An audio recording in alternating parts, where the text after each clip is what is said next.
ça. Bonjour Paris. Ouais, ouais. Comment ça va ce soir? Ouais, ça se voit. Très bien. Alors à suivre des petits gars sympas qui s'appellent Cheval Vert. Je crois que j'ignorais tout de Cheval Vert jusqu'à ce que je les vois au kick. Le kick est très bien d'ailleurs et il faut y aller. Voilà, c'est dit. Et j'ai trouvé ça hyper génial et je les aime beaucoup et voilà, c'est tout. C'est pour ça qu'ils sont là. Des gros bisous. Tiens. Merci. Bisous Nicolas. Alors, donc c'est parti. Je m'appelle Stéphane Buelet, voici Arnaud Jurasek. Bonjour. On va présenter le studio Cheval Vert aujourd'hui, donc on représente puisqu'il est composé de plusieurs personnes, vous l'apprendrez. Je voudrais juste dire un grand merci à Gros, au Tank, à Spin Tank, etc., tous ceux qui organisent, parce que comme le Kick, c'est des événements où on peut se rencontrer, on peut grandir aussi par les autres. Et puis je voulais faire un coucou aussi à Arnaud, on fait pas souvent des conférences à deux, aujourd'hui il est là, et il était là il y a 2 ans aussi au New Kids on the Block, avec voilà, donc il a grandi le petit. Voilà. Il n'arrête pas de grandir. Voilà, donc le studio il se compose de 2 pôles, même si on s'amuse à absolument les dissoudre le plus souvent possible, mais il y a toute une partie design graphique qui existe depuis 2007, qu'on fait tourner donc avec la personne avec qui j'ai cofondé le Chevalers qui s'appelle Patrick Paletta. Priscilla de Gardin est aussi dans la salle, ici. Mathieu Mohamed à Nantes, et puis nous deux, on est avec vous ici. Et notre maman, Camille, qui s'occupe de tout le studio management et l'administration et qui crée le lien. Pour nous, ces personnes-là sont importantes parce que ça fait partie de l'équipe. Je commence par cette image parce que je trouvais que ça représentait pas mal l'esprit Gros. Et c'était une image qui est tirée d'une expo qu'on a fait à l'Institut du monde arabe sur le hip-hop du Bronx aux rues arabes. Et rue du... Oui, c'était... ouais, c'est ça, rue arabe. Et cette image, elle est intéressante parce que c'est exactement ce pourquoi nous on est là aujourd'hui, ce pourquoi on aime bien l'open source, ce pourquoi on aime bien partager, avancer. Et puis là, nous, on a un statut particulier avec Arnaud, c'est qu'on est un peu comme les Parisiens en province, si vous voulez. Vous arrivez chez la famille, c'est les Parisiens, et ici à Paris, on est les provinciaux. Et nous, on est pareil avec le design et le code, c'est-à-dire que chez les codeurs, on est plutôt designers, et chez les designers, on est un peu les geeks codeurs. Voilà. Donc on est un peu le profil qu'on peut qualifier très scientifiquement de cul entre 2 chaises. Et ça, en fait, nous, on le pratique depuis longtemps, ce profil. Donc on commence à avoir les fesses musclées. Donc les images que je vous montre là, c'est simplement pour que vous ayez un univers visuel dans lequel on évolue, nous, depuis 12 ans, qui va, donc j'ai passé un peu vite, qui va d'une identité visuelle à la scénographie. Donc ça, c'est typiquement du graphisme d'exposition. À la question du signe aussi. Le signe, la typographie, le langage, on baigne dedans. Ça, c'est Patrick Paletta, mon associé, avait fait Estienne, typo, donc bon, on est bien ancré là-dedans. Donc quelques déclinaisons. On travaille sur des visuels pour des festivals d'art numérique, donc à Pau. Ici, le festival Access, que je vous conseille parce qu'en gros, c'est un genre de festival en province, mais toutes les personnes qui passent là-bas, les artistes, designers ou autres, on les retrouve après au niveau européen, en termes d'art numérique, c'est très novateur. Enfin, c'est justement on parlait hier avec 1024 aussi, je leur rappelais qu'ils avaient fait une intervention au Centre culturel de Reims, par exemple, sur une de leurs pièces. Et c'est le genre de lieu dont on ne parle pas beaucoup, mais c'est pareil, c'est par là qu'on commence dès le départ. Donc là, c'est toujours Access. Ça, par exemple, aussi, on est très ouvert. C'est-à-dire que là, ils avaient un designer, développeur, graphiste web, Access. Donc on avait travaillé avec lui, normalement, je reviens. Une animation, mais peut-être qu'elle ne va pas se lancer. C'est très léger. Bon, non, elle ne se lance pas, c'est pas grave. Voilà, ça y est. En fait, par exemple, là, tout le site, comme l'affiche était basée sur ce système-là de tram étoilé et de planète, d'où le titre d'un soleil à l'autre, on a travaillé avec lui, s'est occupé justement du raffinement, du coup ça s'est fait en canvas, de ce système-là visuel, le faire vivre très simplement sur le site. Nous, on est très touch of code. Il y avait un très bon livre d'ailleurs que je vous conseille à ce propos. On travaille aussi beaucoup avec Stérolux, ou le Mirage à Lyon. Là, Stérolux, c'était un cycle sur l'intelligence artificielle Donc, pour vous la faire très vite, on avait deux pistes dans ce cas-là. Faire parler d'intelligence artificielle par un outil qu'on développerait en intelligence artificielle, mise en abîme et dangerosité de la loupe conceptuelle, donc on s'est dit non. On a pris plutôt un fait d'actualité, c'est-à-dire à ce moment-là, au niveau du jeu de Go, c'était une des premières victoires sur un ponte dans le jeu de Go d'une machine, d'un algorithme. Donc on s'était basé là-dessus, on avait fait des parties, et à partir de toutes les slides, des copies d'écran de ces parties, on avait créé comme ça une sorte de pseudo-bot qui allait chercher, donc pour faire des affiches, au final, puisqu'on est graphiste, il allait chercher voilà, dans ces grandes cartographies de jeux de Go, des sélections, des cadrages, des choses comme ça. Ce process de cartographie, c'est-à-dire au lieu de faire un format, vous travaillez sur un format affiche où il y a une limite. C'est un super, on le fait depuis 3-4 ans, c'est qu'on crée en fait des formats qui font 100 fois l'affiche, et en fait on devient du coup, on se balade à l'intérieur et on sélectionne, comme en mode un petit peu robot mais sensible. Je viens un peu à ce qui nous intéresse aussi, donc ça c'était une expo, donc c'était 2017 à Etopia, à Saragosse en Espagne, où là on nous a donné ce qu'on adore, c'est-à-dire la possibilité de concevoir des œuvres sur une thématique. Donc là, c'était la question d'interstice. Concevoir les visuels, concevoir la scénographie, donc sur un principe de trame, et intervenir sur une sorte d'écran LED assez gigantesque, avec un pitch assez gros.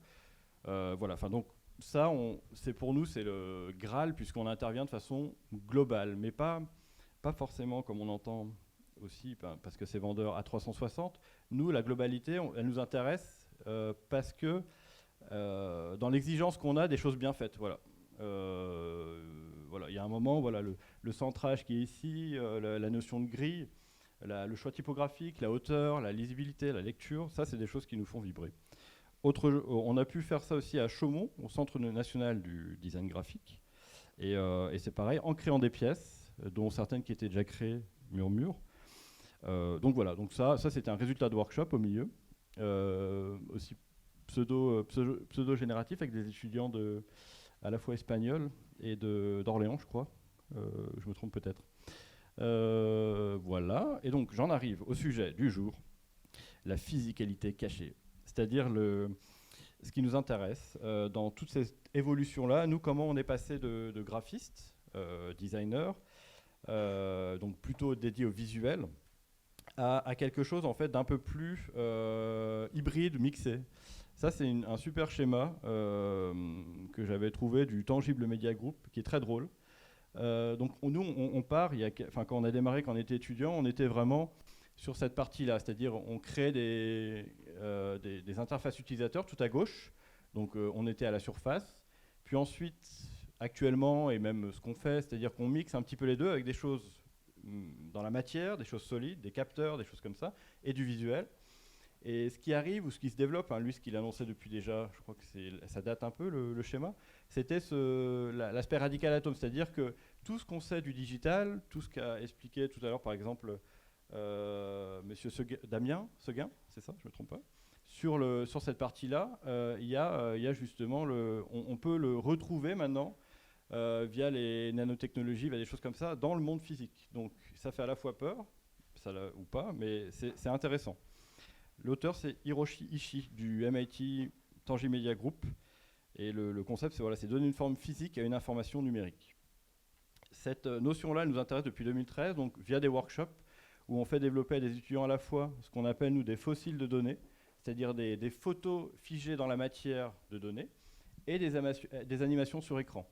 Donc ça date d'il y a 5 ans, et c'était à l'école de Villefontaine, province. Rétropédalage aussi, et retour au contact par exemple avec la pierre. Ce qui est drôle, c'est que la typographie en partie vient aussi du lapidaire, c'est-à-dire les Romains quand ils taillaient leurs pierres pour inscrire des choses. Et nous là, par ces workshops là, sur la fossilisation des données, enfin la rematérialisation des choses, on tombe aussi sur des tests comme ça. Ça c'est un test avant d'aller à un workshop, pour voir ce que la pierre rend à un Fab Lab là, dans le 19e. C'est du béton découpé à la laser. Voilà. Merci. Et dans le workshop, par exemple, ça c'est un des projets que j'aime beaucoup, c'est une étudiante qui a travaillé sur simplement la captation de son rythme cardiaque. Donc un capteur, son cœur, et puis à un moment, elle va créer ces sortes de de fragments comme ça. Et il y a quelque chose de vraiment intéressant dans l'aspect aussi trace. Voilà.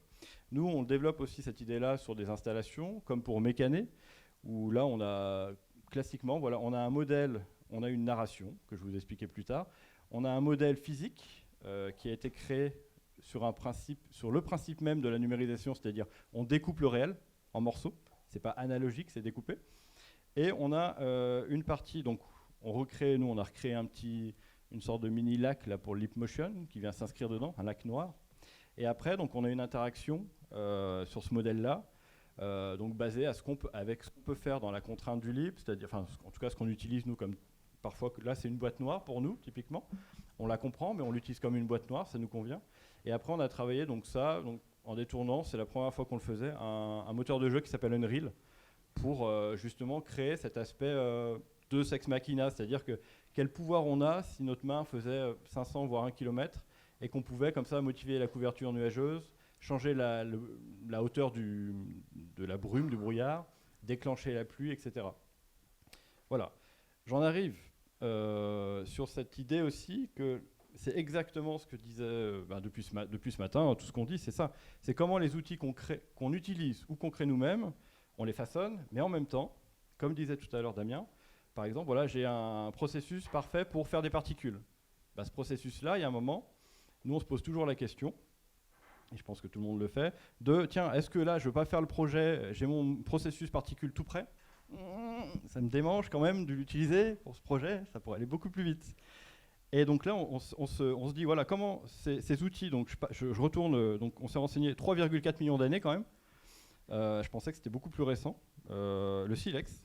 Et de quelle façon le silex, le fait de le tailler, de tuer des animaux, de manger de la viande, que ça nous transforme au niveau du cerveau, au niveau social, à différents niveaux, la question de l'outil en fait est centrale, enfin numérique, mais l'outil en général.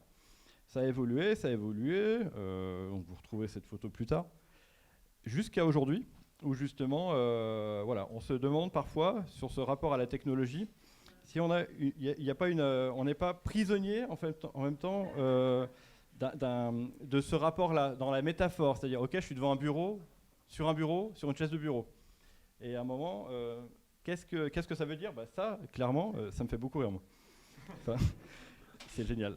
Après, comment imaginer aussi, du coup, un mode de communication, un langage qui puisse être simple, posséder des possibilités narratives, et pourquoi pas, on dit scalable, en français évolutif, c'est-à-dire, on parlait de Facebook hier avec Laurent Novak, et il me disait, oui, eux, leur problématique, c'est la scalabilité.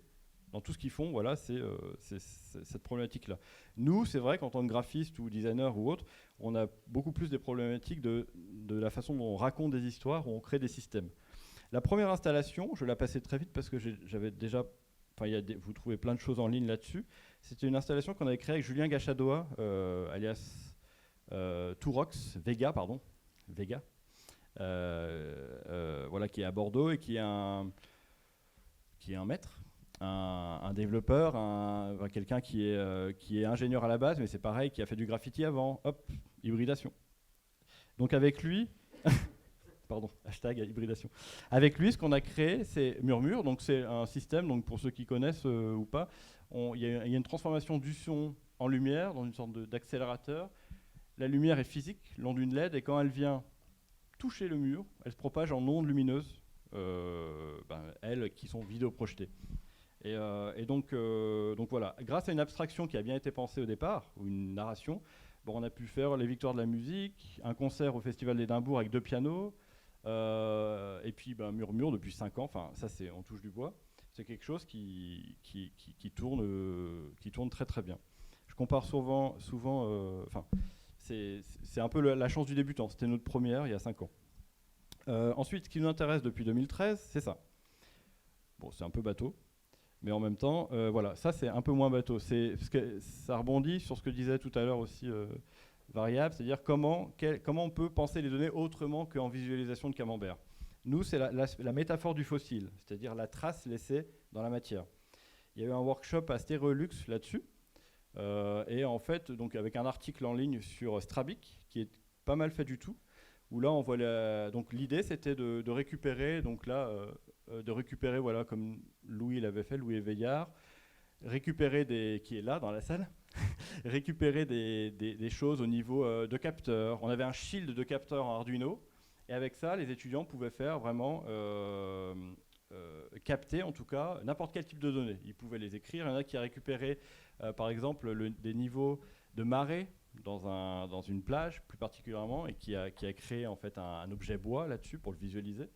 Et à chaque fois qu'on arrive dans la matière, il y a un truc qu'on ne peut pas vraiment expliquer, c'est ce truc de toucher, c'est-à-dire recréer le toucher ou des sensations qu'on a directement au corps, c'est très particulier. Et ça nous intéresse. Plus récemment, en 2019, on a travaillé sur un projet qui s'appelle Bassin de lumière. C'était notre premier projet qu'on appelle art science, c'est-à-dire qu'on travaille avec des gens qui rigolent pas. Et donc là, c'était des scientifiques du Créneau à Nantes qui avaient été invités. On les embrasse, ils regardent. On les embrasse. Non, ils sont très, très, très bien. Ils ont été invités via Stéréolux à trouver des artistes, des designers avec qui ils voulaient bien travailler sur l'idée de matérialiser la présence de la lumière au sein de la ville. Voilà, tout cela en se basant sur une promenade. C'est-à-dire, eux, en gros, ces scientifiques-là, la ville de Nantes, ils la connaissent par cœur, ils ont toutes les modélisations 3D, ils peuvent calculer l'ombre dans la rue Victor Hugo quand le soleil est au zénith le 24 décembre 2021. Enfin, je dis n'importe quoi. Ils ont une connaissance comme ça, ou des outils potentiellement très puissants. Et nous, ce qui nous a plus intéressé, donc c'est une recherche qui datait quand même quasiment de 15 ans, je crois, voire 20 ans, c'est ce principe de bassin de visibilité. C'est-à-dire ça, quand vous levez la tête, donc là il y a la tour de Bretagne, quand vous levez la tête et que vous regardez la voûte céleste dans une ville, le bâti autour de vous est plus ou moins rapproché. Et cette forme-là, c'est ce qu'on appelle un bassin de visibilité, c'est-à-dire notre connexion visuelle et au niveau de lumière à la voûte céleste. Voilà, donc là Arnaud va prendre la suite. Si tu veux bien, tu me dis quand tu veux. À partir de points, donc à partir de ce schéma-là, eux, qui peuvent simuler n'importe où dans la ville.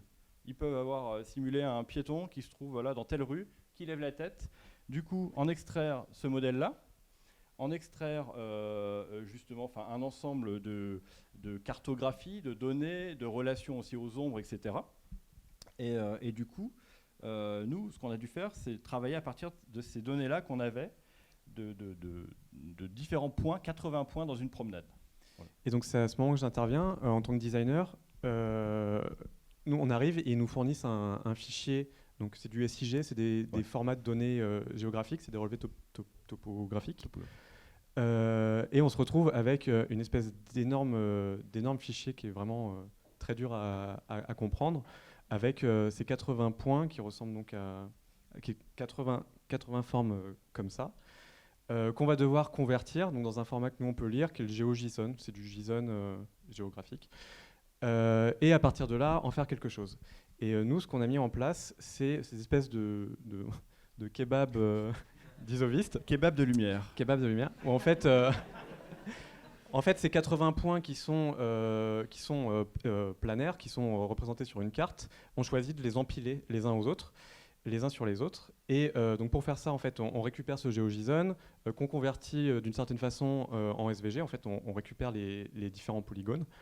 Et donc ça, c'est une capture d'écran d'Unity qu'eux ont utilisé. Et nous, après, on l'a fait sur Rhinoceros, qui est un logiciel de 3D qui est plus orienté architecture et design produit. Et ils appellent ça une tour du visible. C'est quand même assez beau. C'est une tour du visible. Ils déconnent pas. Ouais. Et à partir de ça, nous, on se dit, on va découper des tranches de plexiglas et insérer à l'intérieur un tube lumineux.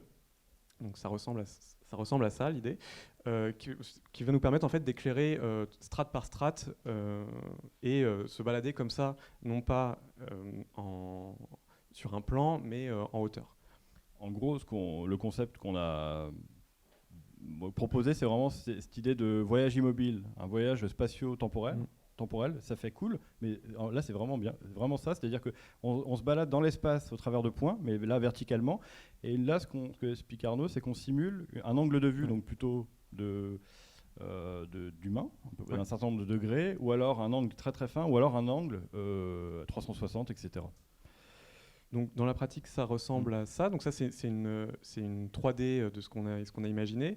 Au milieu, c'est cette espèce de matrice LED qui en fait c'est sur un tube en PVC qui est donc adressable individuellement, chacun des pixels. Il y en a 80 en hauteur et puis je ne sais plus, il doit y en avoir 36 il me semble en cercle. À gauche, la vidéo a pas l'air de se lancer, mais c'est des tests de ces matrices-là. On va essayer comme ça. Ah oui, ok. Voilà. Donc ça, c'est la recherche des ingénieurs hémisphères à Lyon avec qui on travaille, ou d'Arnaud, c'est la recherche du FPS max. Ouais, voilà. De base. On bidouillait pas mal en électronique de notre côté, et puis il y a un moment où en fait on a commencé à faire des projets qui étaient suffisamment ambitieux pour qu'on se dise on travaille avec des vrais ingénieurs et électroniciens qui eux savent beaucoup mieux faire les choses que nous. Et ça typiquement c'est un objet qu'on reçoit par la poste. Un peu cassé parce que la lime à l'intérieur avait tout défoncé. Donc après refaire 2-3 soudures, on reçoit ça et il y a un module qui est en Python. Il a déjà bossé toute l'interface et nous on n'a plus qu'à se plugger dessus et à commencer à travailler. Nous on est plus Node.js pour ceux que ça intéresse. Et donc on prend la main là-dessus et on commence à écrire des narrations et à interfacer l'objet. Ouais. En parallèle, ce qui est intéressant, c'est ce que vous voyez à droite là, c'est ce que sort Arnaud en prévisu 3D, et ce qui nous permet d'aller voir des gens qui font de la découpe de plexiglas, de comparer les prix avec notre petite Fab Lab à côté et de dire ok, quel temps on a. Et là c'est des choix aussi purement de chef de projet, mais ça joue aussi, c'est-à-dire si on fait appel à quelqu'un qui découpe, à un moment c'est plus entre nos mains. Et là par exemple, on en parlera plus tard, on peut en parler maintenant, on n'a pas eu des strates de 1 cm comme prévu, mais de 0,80 9,80 mm je crois. Ce qui fait que ça change pas grand chose, mais si vous multipliez ça par 80, on a 2 cm qui manquent. Ça c'est physicalité cachée, ça pose des problèmes. Ça permet aussi de calculer par exemple le poids de l'objet final qu'on n'a pas encore sorti, et là de se rendre compte qu'en fait va y avoir 80 kg de plexiglas à transporter. Donc imaginez aussi créer un fly case custom pour pouvoir juste le déplacer sans Z5. C'est des trucs assez importants.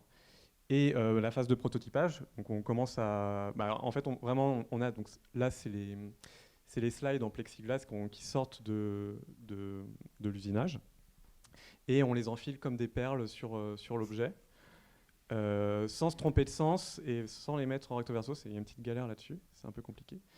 Et on peut comme ça commencer à voir ce qui va se passer avec. Après, l'enjeu, par exemple, de l'objet, là, c'est que chaque ligne circulaire de LED soit exactement en face de la strate de plexi. C'est du PMMA. Et ça, par exemple, voilà. C'était pas le cas. On a un peu galéré. Donc l'objet final, il ressemble à ça, ce qu'on appelle aussi un fossile de données. C'est une forme de fossile, c'est-à-dire que c'est de la donnée, une photo de donnée, mais matérialisée en volume. Voilà. Et voilà. Un détail, mais intéressant, moi, que tu peux en parler, Arnaud, vas-y. Je sais pas de quoi. Ah ouais. Ça c'est intéressant parce qu'en fait ça, donc imaginez que là on est vers la Tour de Bretagne, donc on a développé une interface iPad aussi qui peut, parce que c'est un objet qui est censé être didactique auprès du public. Imaginons là on est à la Tour de Bretagne, ce repère là, on marche et en fait ce que vous voyez les lumières là, c'est des piétons. Bon, dans la réalité ils seraient en train de courir entre les différents points temporels et même courir à 40 km/h. C'est un peu chiant s'ils marchent. Mais c'est quand même l'idée, c'est qu'on voit quand même, là, le mode veille, c'est ça. C'est des piétons qui se baladent sur la promenade enregistrée.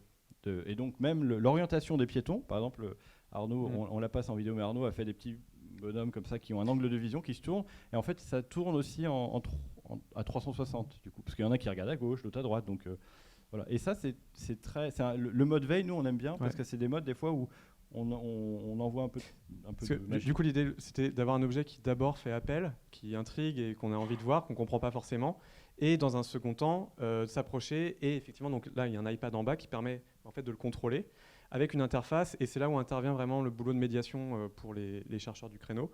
Où là, alors ils peuvent, il n'y a qu'une image, mais on peut vraiment manipuler en fait les données que eux nous ont mis en place. On a scrappé Google Street View pour récupérer les panoramas à chacun des points.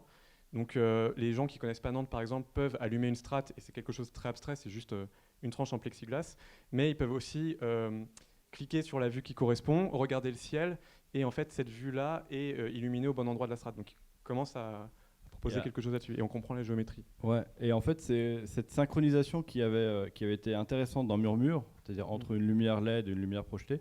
La synchro là, des Google Maps, des Google Maps, voilà, Non, mais on a le droit de récupérés. scraper. Hein. On a le droit de scraper, ok. Donc la synchronicité entre lorsqu'on tourne sur l'iPad au doigt, la vue en 360 et la strat qui tourne en même temps ici, le rayon, il y a quelque chose comme ça qui prend, enfin qui fonctionne, quoi. Et ça, récemment, il y a quelqu'un qui nous a dit, mais c'est marrant, mais il y a donc un artiste décédé aujourd'hui, franco-hongrois, Nicolas Schoeffer, qui travaillait comme ça beaucoup sur des tours de lumière cybernétiques. Et ça, c'était un projet qui a failli se faire à la Défense. Et la tour fait quand même 347 mètres de haut. Et il y a 5226 projecteurs. C'est pas fait. Ouais, ça c'est pas fait. Mais il y a de l'idée. Il y a de l'idée. Et donc ça c'est la vidéo. Donc j'en parlerai des vidéos, le rôle que ça a dans notre boulot. Mais c'est la vidéo de... Voilà. Qu'il faut. Voilà. C'est une des restitutions finales.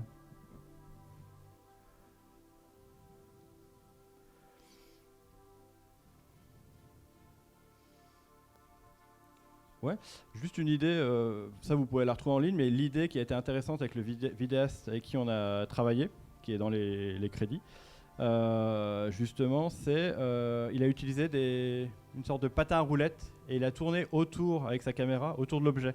Et on a vraiment l'impression que l'objet, comme ça, il est comme ça, il est en rotation. Alors que là, il y a des petites patins à roulettes avec une caméra qui sont en train de filmer. Et ça, par exemple, travailler avec des gens comme ça qui ont la caméra comme ça, comme une sorte de snow, enfin vraiment qui savent travailler comme ça très dans le mouvement, souvent ça fait la différence aussi dans la restitution des volumes et voilà. Là, c'est toute l'équipe.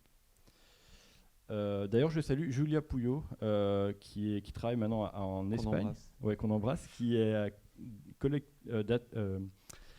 Domestic Data Stream, voilà, et donc Alexandre Machevel qui a réalisé aussi. Géologie des flux, donc c'est aussi une forme de fossilisation. On va passer un peu plus vite. C'est une collaboration avec Martial Joffre-Roulant, alias Screen Club, et sur une invitation du Mirage. Donc là, c'est pareil. On nous demande l'idée, c'est on nous demande clairement le Mirage nous dit voilà, on a Lyon Parking Auto qui a de la data.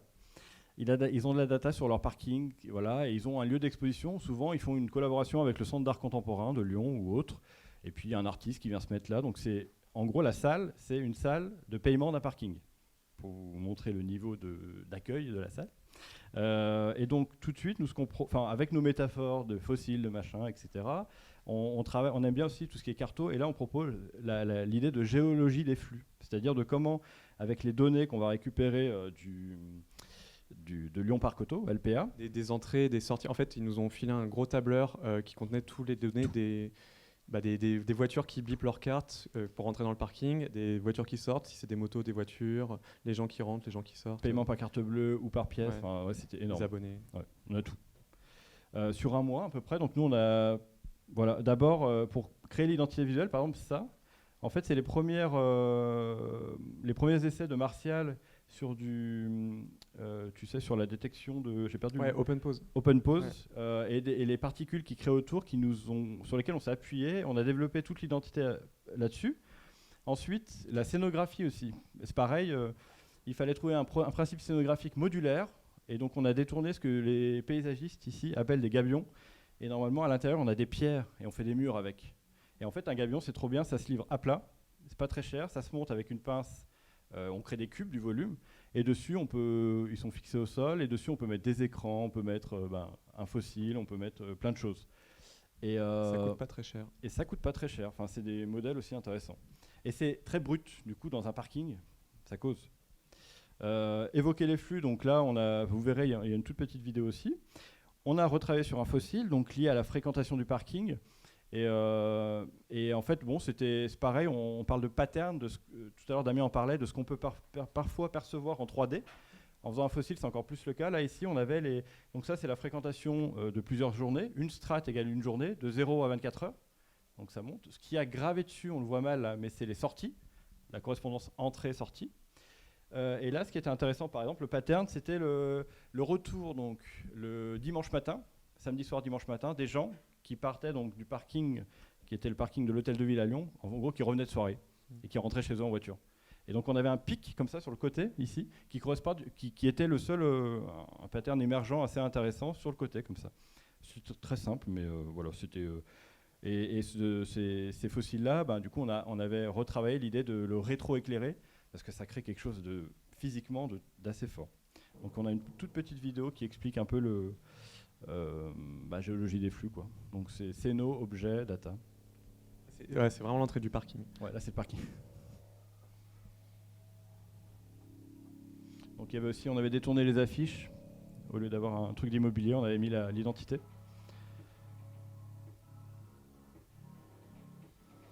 Donc l'interface iPad aussi permettait de naviguer, toujours pareil, quelque chose qui est figé, mais la lumière, on peut venir le réanimer par la lumière.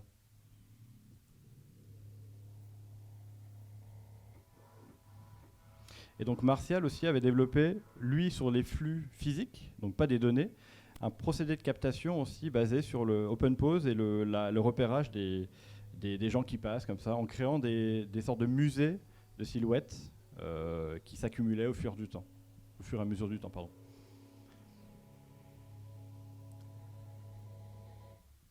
Et aussi Antoine Valel, Blind Spot. Souvent on nous demande, tiens, pourquoi vous travaillez aussi vous grossissez pas et pourquoi vous restez à 5-6 et pourquoi vous grossissez pas, parce que ça serait super. En fait, nous, justement, la liberté qu'on a à 5, 6, 7, s'il y a un stagiaire parfois, c'est la liberté, c'est-à-dire la souplesse. C'est-à-dire on peut prendre des risques, il y a un moment et ça, en termes de studio, c'est vrai que moi, j'ai beaucoup d'admiration pour ceux qui sont plus nombreux, parce que c'est sacrément compliqué, surtout aujourd'hui. Et nous, voilà, notre petitesse, c'est aussi notre force. Enfin, on essaie de jouer là-dessus. Pérennité et matérialité. Voilà, le temps suspendu. Donc ça, c'est une œuvre dans laquelle on va rentrer. Donc c'est une œuvre sous terre, dans une poudrière. Donc c'est le Havre, les jardins suspendus. Voilà. Et donc il y a une poudrière ici, une ancienne poudrière. Donc c'est un ancien fort militaire. Une là et une tout à gauche là-bas. Donc c'est celle dans laquelle on était. Et donc c'est en gros, c'est pour les 500 ans du Havre. Et la commande de la ville, c'est on aimerait faire une exposition sur les gens du Havre. Cadeau. Et donc au départ, ils voulaient construire un lieu. Et donc nous, on était pas contre non plus, mais on a dit, construire un lieu, c'est quand même des sous, ça coûte des sous, etc. Est-ce que vous n'avez pas quand même quelque chose qui puisse nous permettre d'intégrer une exposition? Donc au départ, c'était une approche scénographique. D'intégrer une exposition où on travaille sur une galerie de portraits, des gens, on fait appel à un photographe ou pas. Ils nous disent, écoutez, en fait, il y a une ancienne poudrière qui date qui est très très vieille, avec des rochers qui tombent du ciel au milieu. Et si vous voulez, on peut peut-être créer quelque chose là-bas. Donc, tu veux l'expliquer, le principe? Alors, c'est Figure, c'est ça? Oui, c'est ça. Qui est passé au Tank d'ailleurs, je crois. Une start-up. Ils ont posé des cabines de photomatons un peu partout dans la ville du Havre. Et il y a eu une espèce d'énorme campagne qui a été mise sur plusieurs mois, il me semble. 2-3 mois. 3 mois, ouais. Qui demandait aux Havrais tous de passer dans ces cabines et de se prendre en photo. Donc il y a eu ça, il y a eu des photographes professionnels qui sont passés aussi. Et on s'est retrouvé avec une espèce d'immense base de données. Alors au final, il y en avait combien? On a sélectionné combien au final? Je l'ai le décompte après. 120, un truc comme ça. ça, Il y en avait 120 000. 200 en tout. Et on s'est retrouvé avec énormément de photos à modérer. C'était compliqué.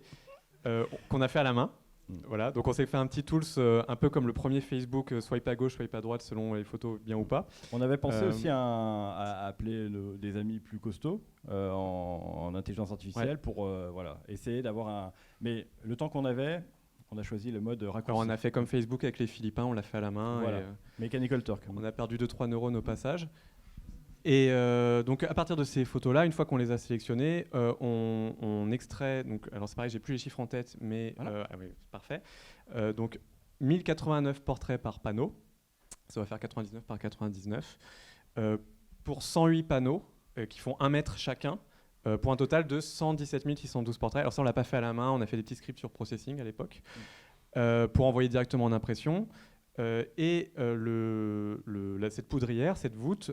On a créé une structure métal sur laquelle on va venir poser ces panneaux-là pour reformer une voûte en fait par-dessus, avec des panneaux donc en plexiglas qui sont rétro-éclairables.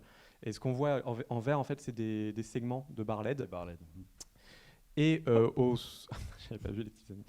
Donc voilà, là il y a la photo d'un enfant qui peut en fait c'est ce que Figure avait fait, à chaque prise de photo, il y avait un petit ticket qui sortait en imprimante thermique avec un code à 5 chiffres, 5 chiffres lettres, qu'on pouvait ensuite garder. Et le jour de l'ouverture, et depuis maintenant, depuis toujours, on peut venir taper ce chiffre, ce code dans la poudrière, sur un petit pupitre. Et il va venir. Voilà, c'est pas cette photo-là. Faut imaginer un pupitre au milieu sur lequel on peut taper son chiffre et toute la voûte va s'allumer pour mettre en valeur seulement notre photo sur les 120 000. Là, c'est pareil pour donc aussi des choses qu'on rétroéclaire. Et puis la métaphore, là, c'était poudrière jouer sur cette idée d'explosion, d'étincelle. Voilà. Donc toutes les interactions sont basées là-dessus. On a aussi travaillé, là c'était Julien Gachadot et Arnaud qui ont travaillé sur un mix entre Node.js Electron et puis des shaders qui gèrent en... Ouais, c'est ça. Et tout l'adressage des lumières, ça se fait par ArtNet. C'est des trucs super robustes. En fait, nous, c'est pareil. La LED, là, on a fait vraiment appel à une société qui était Soliled qui font que de la LED. Et il y avait des énormes armoires DMX derrière. Ils font des LED très solides. Voilà. Après, donc là, on voulait vous raconter aussi comment ça se crée un projet comme ça. Parce que ce qui est génial, c'est qu'on passe pas mal de temps devant l'écran, vous et nous, parfois. Et là, le serrurier, celui qui fait la structure métal, il travaille ici. En fait, il travaille dans un ancien château d'eau vers Vincennes. Et donc, ça ressemble à ça à l'intérieur. Donc en gros, là, ce qu'ils nous ont proposé, là, c'est de faire un proto sur 3 mètres, sur les 2 x 12, je crois. Et donc ce proto, on est là, on boit des petits coups, c'est très ambiance gros. Il y a des gens spécialisés, un peu dans les lumières, des gens sur la structure. Il y a un barbecue. Il y a l'imprimeur qui est venu poser un test d'impression sur Plexi. Donc on regarde aussi les questions de la profondeur de la lumière par rapport à l'effet qu'on veut. Ça c'est l'imprimeur, donc c'est Félix & Co, l'imprimeur. Donc voilà, ça c'est typiquement il y avait 2 types de tests. Ça c'était les tests, je ne sais pas quelle était voilà, ça c'était des tests par exemple issus d'une base de données en ligne. Voilà. Ouais, parce qu'il n'y avait pas que les photomatons figures, il y avait aussi des trucs que les gens pouvaient uploader sur une plateforme où là on contrôle beaucoup moins la luminosité, tout ça. Donc on s'était dit au début, est-ce qu'on les classe par ordre ou pas? Et finalement on les a disséminés un peu partout pour pas se retrouver avec un panneau moche. Complexité cachée. Ouais. Donc ça c'est l'entrée de la poudrière. Très sympa, très accueillant, toujours le mot pour rire en arrivant, la grille. Alors ça, nous les conditions de travail chez nous, c'est vrai que c'est quelque chose qu'on soigne énormément.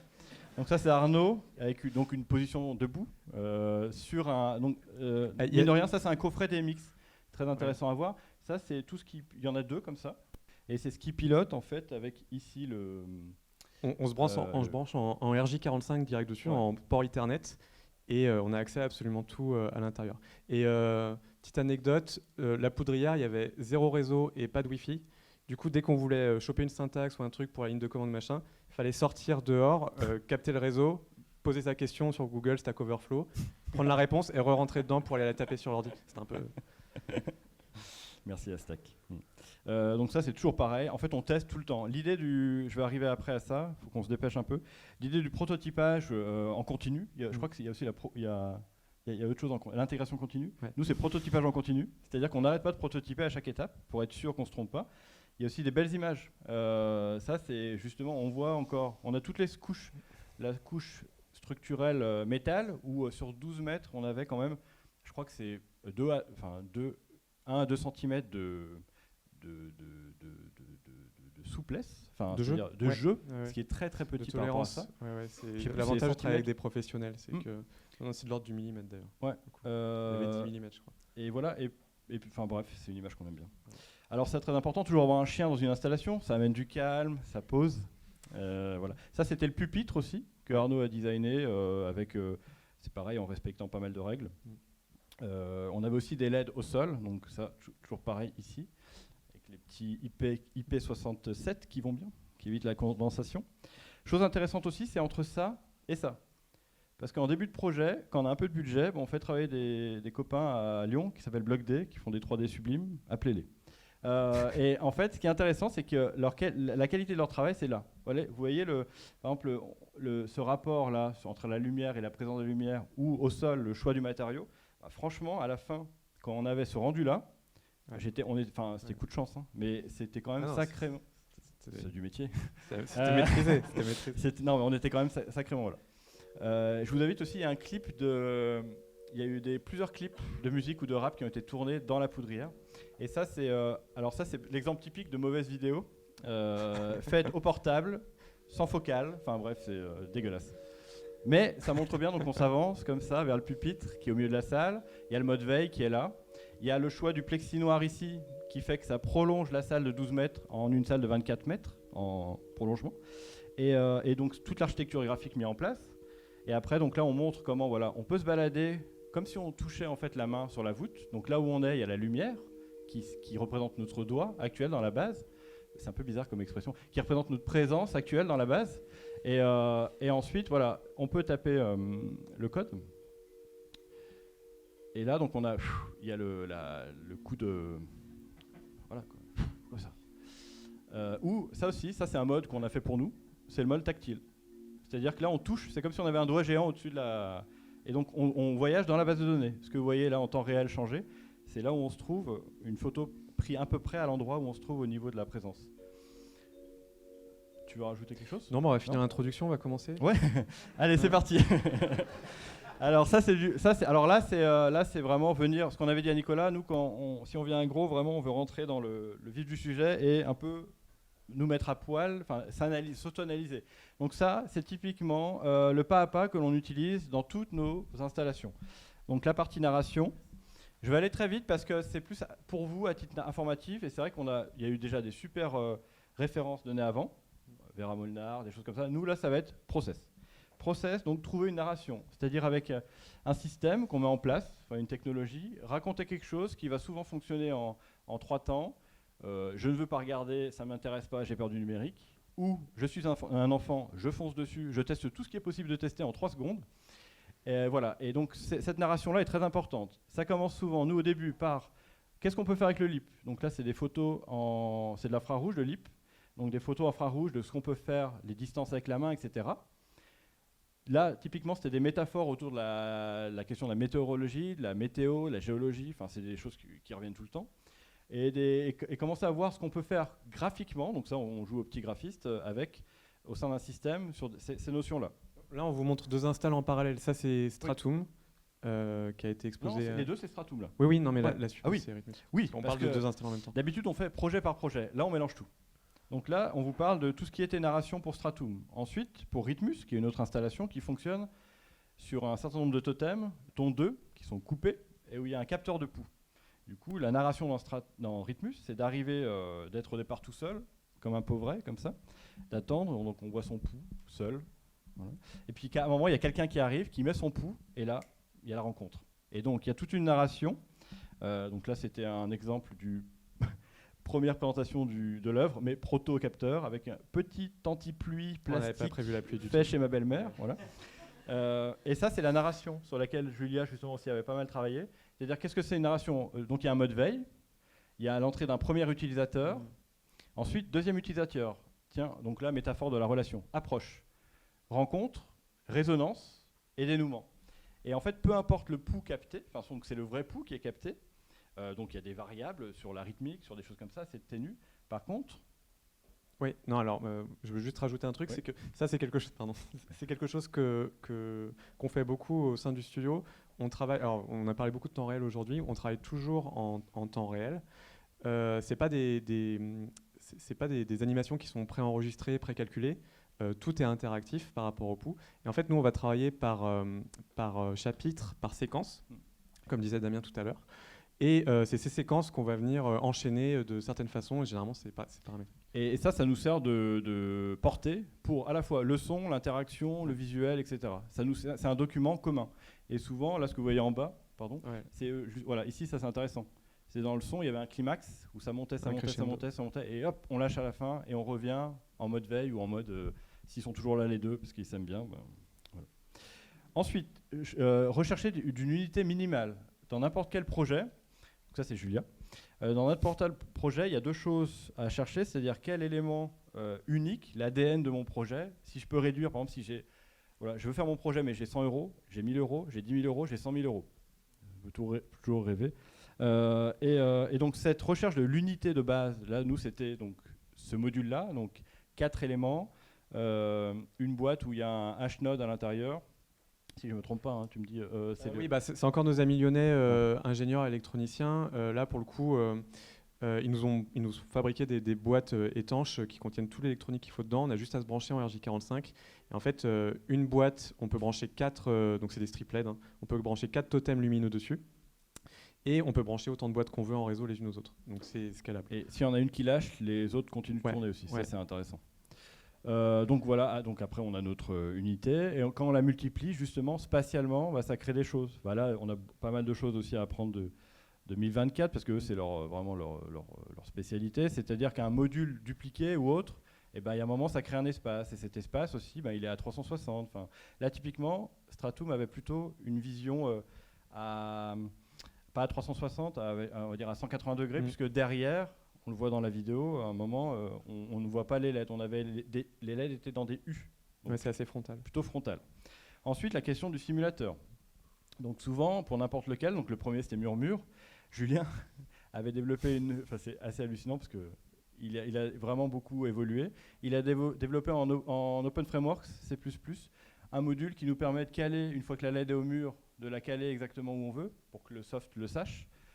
Gérer les sons, les pics, c'est une usine. Mais ça tourne toujours très bien. À certains moments, on a dû faire des gros nettoyages.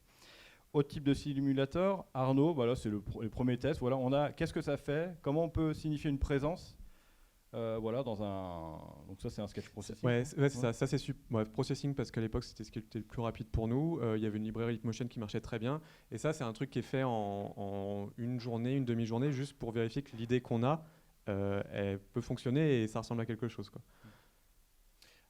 Autre simulateur. Donc là c'est pour Rhythmus. Ouais. Rhythmus. Elle part pas là. Ouais, à chaque fois il faut que je revienne et puis hop, je crois que voilà. Ouais. Tu peux en parler.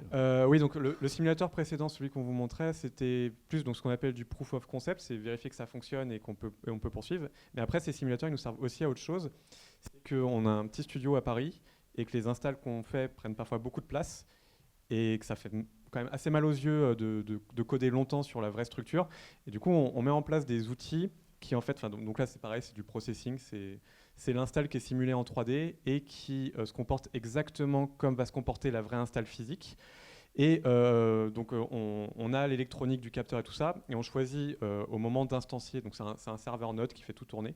On choisit à ce moment-là, il y a un flag pour dire c'est la vraie install, tu envoies des vraies données au vrai hardware, ou c'est l'install en mode dev au studio de Cheval Vert, et tu lances un sketch processing et tu fais pareil dessus.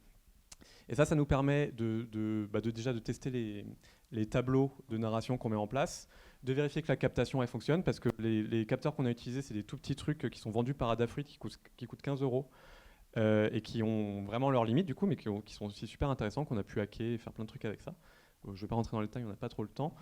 Et voilà. Et le seul truc qu'il faut prévoir quand on passe comme ça du simulateur, il y a peut-être un mois de boulot là-dessus sur vraiment la direction artistique qu'on met en place et tout ça.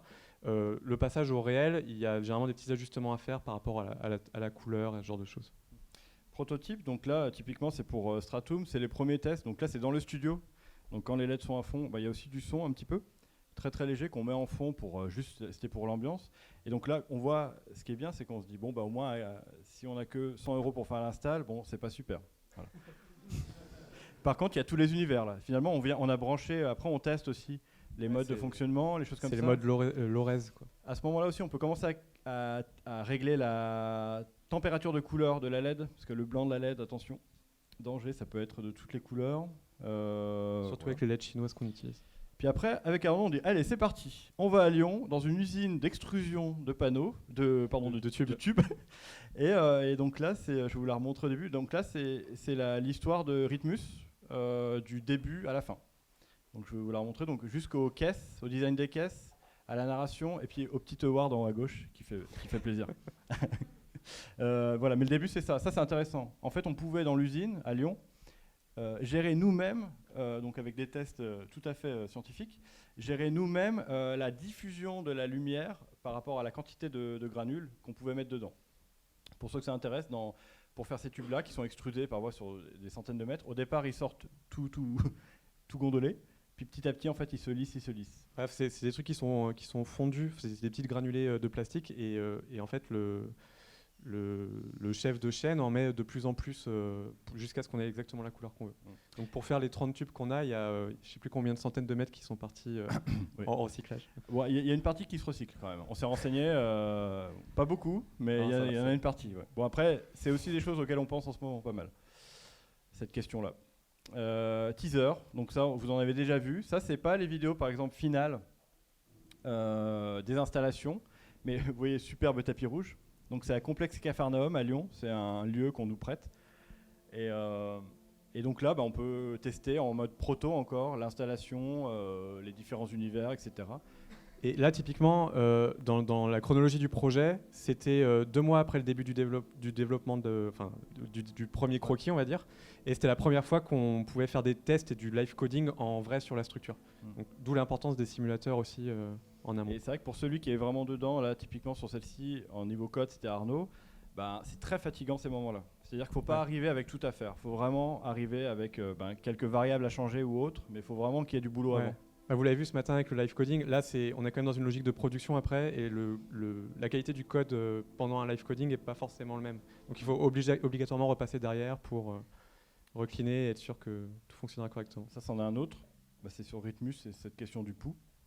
Donc tout ce qui est de l'univers sonore, il est développé soit aussi par Patrick à l'atelier, soit par des collaborations temporaires qu'on fait sur les différentes installations. Ça dépend. On est très précis sur les crédits aussi, parce que c'est pareil, c'est culturel, c'est qu'on a beaucoup appris des gens en open source, comme tout le monde ici, et du coup c'est la moindre des choses, des gens avec qui on travaille, que ça soit qu'ils soient clairement là. On a trouvé un truc intéressant, c'est la question de auteur-contributeur, c'est-à-dire que toutes les structures, installations, l'auteur c'est la structure cheval vert, et chacun qui participe est auteur-contributeur. Donc il a vraiment créé la structure en tant qu'auteur. Voilà. Et en partant d'open source, pour les techos, ceux que ça intéresse, tout ce qu'on vous montre depuis le début, c'est en open source sur GitHub. Vous pouvez aller checker le code. C'est compliqué de refaire l'install, mais ça vous donne une idée de voir, pour voir comment ça fonctionne, et c'est intéressant. Voilà. Après les systèmes, c'est-à-dire que là, par exemple, pour Stratum, Arnaud, il avait créé une sorte de mappeur embarqué qui permet de mapper quand on arrive quelque part et qu'ils sont pas numérotés, ils sont un peu mélangés. Il y a les outils en amont, le simulateur par exemple, dans ce cas-là, et il y a les outils qui vont servir à la diffusion et à l'exécution de l'installation.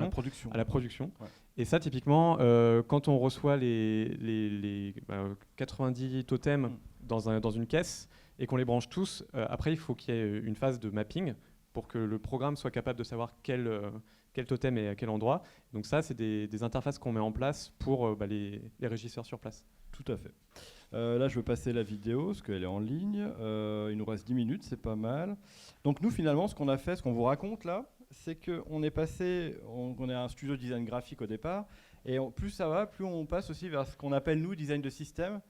Ça ne renvoie pas au design système qu'on peut retrouver, par exemple, en web, avec des composants, tout ça, c'est encore autre chose. Pour nous, c'est plus la question de la systémique, de trouver...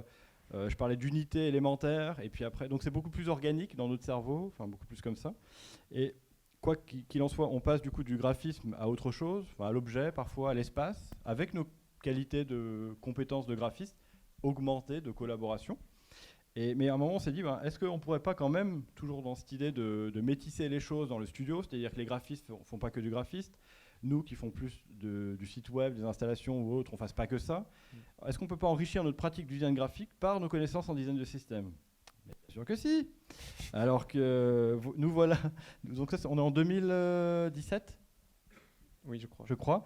Et à G2R Mondial, pour qui on travaille beaucoup. Donc c'est un des seuls assureurs en France qui a un directeur de communication, pour nous, qui fait vraiment bien son travail. Donc voilà, il pense les choses. C'est une nouvelle identité qui avait été créée par le studio Réjeanne Delballo à Londres. Et nous, on est intervenu, donc on a fait le concours, on avait perdu en graphisme, mais il n'y a pas de souci, on reste bons copains. Et ce qui a été proposé, donc, c'était vraiment basé sur le pli. Le pli. Concept, c'est le pli dans le sens où... je ne vous explique pas le concept de communication, mais en tout cas, c'est le pli. Et donc nous, on nous appelle, on dit voilà... et là, je peux encore parler un petit peu. Ouais, on nous dit voilà, le pli. Donc, ce concept de pli vient aussi, ce qu'a développé Réjeanne Delballo, c'est basé sur le logo. C'est que le pli d'AG2R, en fait, c'est le studio Dumbar, un studio assez connu en Hollande, qu'il avait créé au départ, avec Réjeanne d'ailleurs. Et donc ce pli-là vient de là. Il faut que le studio en interne et tous nos collaborateurs puissent le faire facilement. Voilà, 1, 2, 3, c'est facile. Il faut que ça ressemble à des plis naturels, parce que forcément, au niveau de l'ombre, au niveau de pas mal de choses. Et c'est là qu'il y a le problème, c'est qu'en fait, on nous dit, oui, mais voilà, alors ça fait quelques semaines que le studio bosse dessus, et dans InDesign, dans Illustrator, dans n'importe quoi, dans GIMP, c'est une super grosse galère. Voilà. Donc je laisse Arnaud du coup. Ouais, en fait, essayer de plier une feuille dans Illustrator, c'est quasiment pas possible. Ils ont mis en place tout un protocole de redécouper, faire le polygone correctement, le triangle, faire un miroir, le tourner correctement. Il y a une ombre portée, c'était pas possible. Et du coup, nous, on a proposé de créer un petit programme, un petit outil qui permet de faire justement de la simulation de plis, juste plier les plis, le papier. Donc on passe par, je ne sais pas s'il y en a qui reconnaîtront peut-être l'interface des cours de maths du lycée, c'est GeoGebra. J'étais super content de pouvoir m'en servir enfin en vrai. C'est le genre de truc en fait, c'est tellement compliqué à construire géométriquement, ça n'a pas l'air, mais c'est quand même un peu chiant. Il y a deux façons de le faire en plus, soit en manipulant les pointes du pli, soit en manipulant le coin. C'est pas un truc qu'on peut faire directement en le pensant en code, il faut forcément passer par cette phase-là. Donc voilà, il y a eu ça, on était content, on arrivait à avoir des plis qui étaient physiquement corrects. C'était déjà une grosse avancée. Et l'enjeu aussi, c'était du coup de créer un générateur, parce que donc en fait, ils ont à peu près 300 commerciaux qui ne sont pas graphistes dans toute la France. Ils ont des collaborateurs, etc. Et aujourd'hui, avec les réseaux sociaux, une marque, elle doit publier sur Facebook ou autre des images. Et du coup, le générateur, en même temps, on s'est connecté à leur base de données images, on a les bonnes références couleur RGB. Arnaud a intégré cette métaphore, vous verrez après, de plis, de papier, directement dans le générateur. On peut gérer donc, les questions de contraste, de mise en page, etc. Il y a cette métaphore du recto et du verso.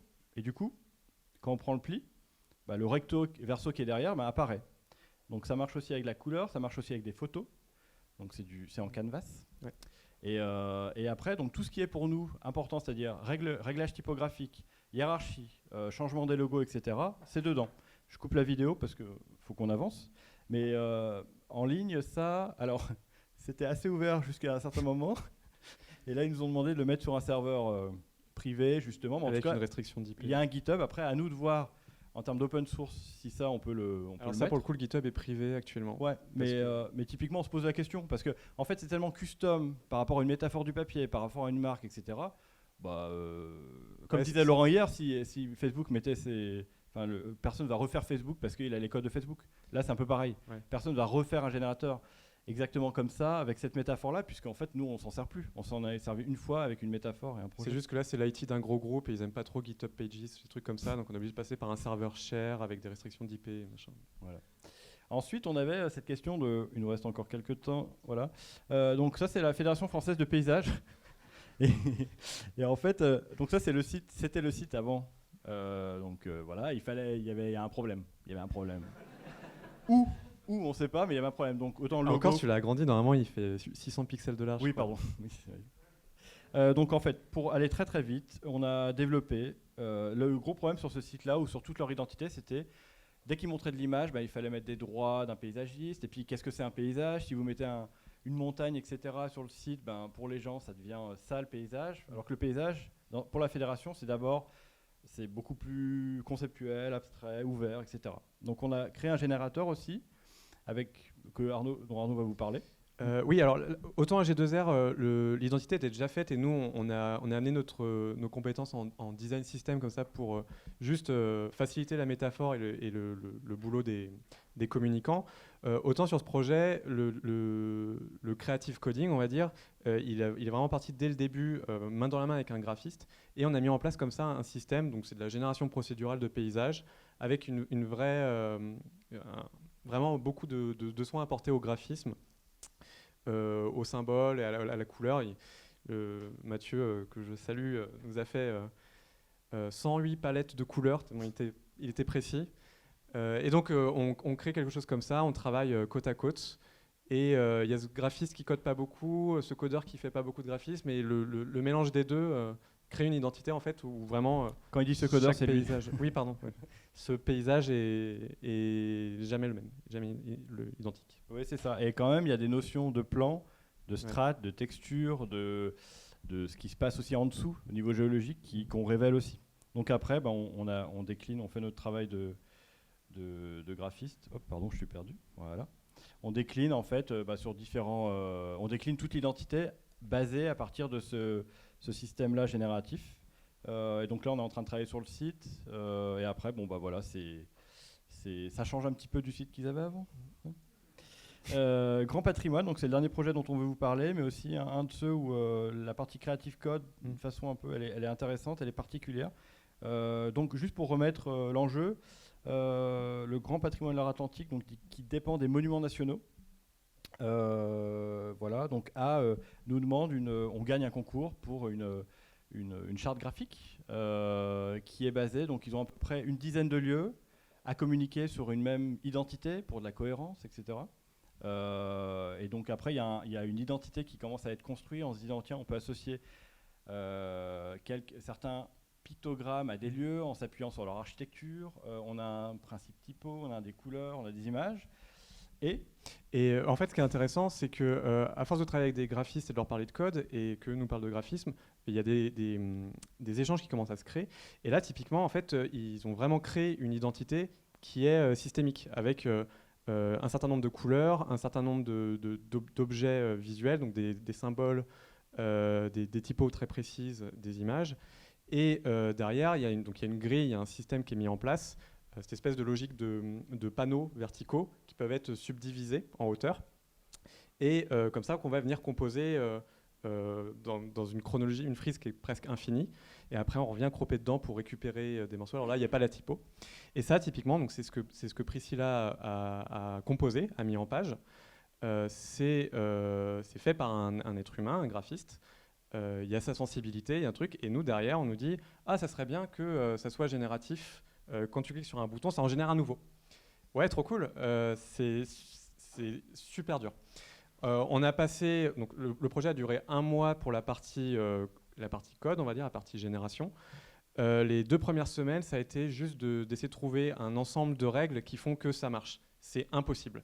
À chaque fois qu'on avait un truc que je montrais à Priscilla, elle était « Ah ouais, c'est bien, mais ce serait cool si l'image verte qui est là, elle intervient qu'après un certain truc. » Enfin, donc on rajoute une règle, c'est encore plus compliqué, c'est impossible à débugger.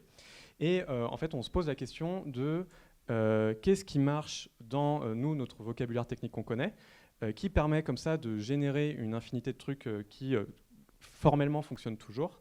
Et alors je ne sais pas si vous connaissez, il y a un truc qui s'appelle les chaînes de Markov.